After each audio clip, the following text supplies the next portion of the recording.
এতেকাফে লোক পাওয়া যায় না, সব ব্যস্ত ব্যবসা বাণিজ্য নিয়ে। দুনিয়ার পাগলেরা দুনিয়ার তালাশ করে পাগল, আল্লাহর পাগল নেই।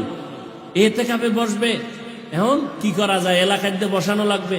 খুঁজে খুঁজে দেখে যে কোন বুড়ার কোনো কাম নাই, এ হুদা ঘুরে কয়ডারে মসজিদে নিয়ে আটকে, তো বাসায় বই ইফতারি টেমে একটা কাপ জাবজে শুরু করে, দরকার নাই। এরে দইরা এরপরে নিয়ে গেছে মসজিদে, তুমি এহিনি হইয়া থাও। আছে না নাই?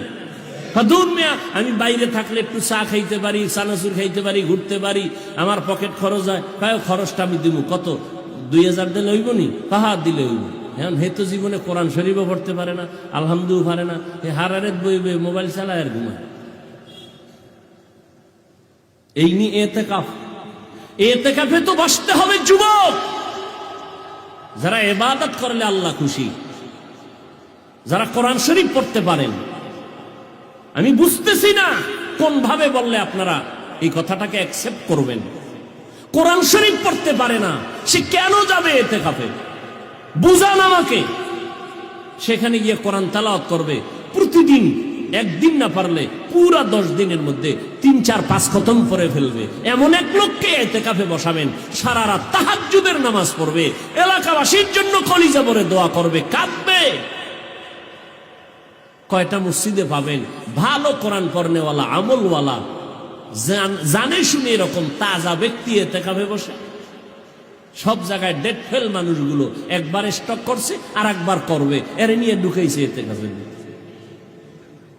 মরণ্য মানুষটারে মরাডারে মারো কাকা লড়েকা। আপনি চিন্তা করতে পারেন ইতিকাফের কি হালাত। এখানে কদর বাইর করবো খুঁজা খুঁজা, মোবাইল চালাইবে আর খুঁজবে মোবাইলের ভিতরে কোথায় কদর আছে, কদর। আফসুস।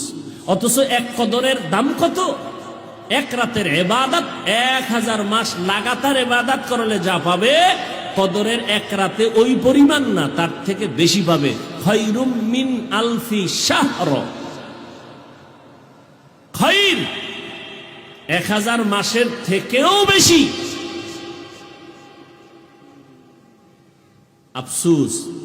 যুবকেরা ইবাদত করো, কদরের রাত আসতেছে, রাস্তায় আড্ডা দিও না, ডেকসেট চালাইয়া অন্য মানুষের ইবাদতের ক্ষতি করিও না।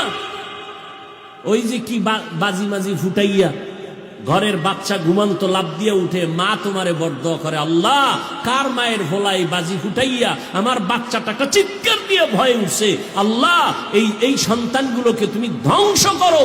মা বরদোয়া করে কদরের রাত্রে কষ্ট পাইয়া। এমন কষ্টের বরদোয়া নিও না। তোমার যদি ইবাদত করতে কষ্ট হয় তুমি ঘুমাও, তারপরও মানুষের বরদোয়া নিও না, মানুষের বরদোয়া নিও না।